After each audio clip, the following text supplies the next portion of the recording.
ఎందుకు గింతగానం రేవంత్ రెడ్డి సర్కార్ మీద జనాల కోపం పెరుగుతున్నదో అర్థమైతలేదు.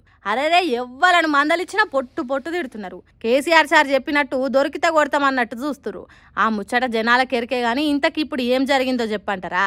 ఇగో గీడ చూడుండ్రి, రెడిట్ అనే ఓ సోషల్ మీడియా ప్లాట్ఫామ్ వాళ్ళు రేవంత్ రెడ్డి మీద మీకున్న అభిప్రాయం ఏంటిదని చిన్న పోస్ట్ పెట్టిండ్రు. గంతే ఒక్కసారి ఇడ్చుకబడ్డరు.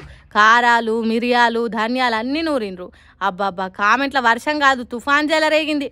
ఒక్కొక్కరు ఒక్కో తీరుగా మనం సీఎం రేవంత్ రెడ్డిని మెచ్చుకున్నాడు కాదు పోన్రి. మూసి అన్నాడు, గత్తర్ లేపిండు, ఫోర్త్ సిటీ అన్నాడు, రైతులను అరెస్ట్ చేసిండు, హెచ్సియు అడవులను ఆగం చేసిండు, జీవరాశులను చంపిండు, బీసీ రిజర్వేషన్ అన్నాడు, బిత్తర సూపులు చూస్తున్నాడు, కాళేశ్వరం కమిషన్ అన్నాడు, కాలం గడుపుతుండు, హైడ్రా తీసుకొచ్చిండు, హై లెవెల్ డ్రామా ఆడిండు, పేదోళ్ళ ఇండ్లు కూలగొట్టిండు, పెద్దోళ్ళ ఇండ్లు నిలబెట్టిండు, ఎన్నెన్నో చెప్పిండు, ఒక్కటి కొసెళ్ళలేదు. ఎస్ఎల్బీసీ స్వరంగ పనులు ఎల్లెల్కల పడ్డాయి. 6 గ్యారెంటీలు అటకెక్కినాయి. ఓ కొత్త ప్రాజెక్టు కట్టలేదు, పాత వాటిని రిపేర్ చేయలేదు, పని మొదలు పెట్టలేదు, బంగ్లా కట్టలేదు, బస్తీలో డెవలప్ చేయలేదు, ఉద్యోగాలు ఇయ్యనే లేదు, బీఆర్ఎస్ పార్టీ ఇచ్చిందని ఒప్పుకోలేదు. ఇంతకు మించిన ఎగురమంతుడు ఇంకోళ్ళు ఉన్నారా దేశంలో? మా సక్కరి ముఖ్యమంత్రి పోతే దొరకడని రేవంత్ రెడ్డిని తలుచుకున్నారు. ఓ తీరుగా చెప్పాలనంటే రబ్బీ ఆట ఆడుకున్నారు సోషల్ మీడియాలో జనాలు.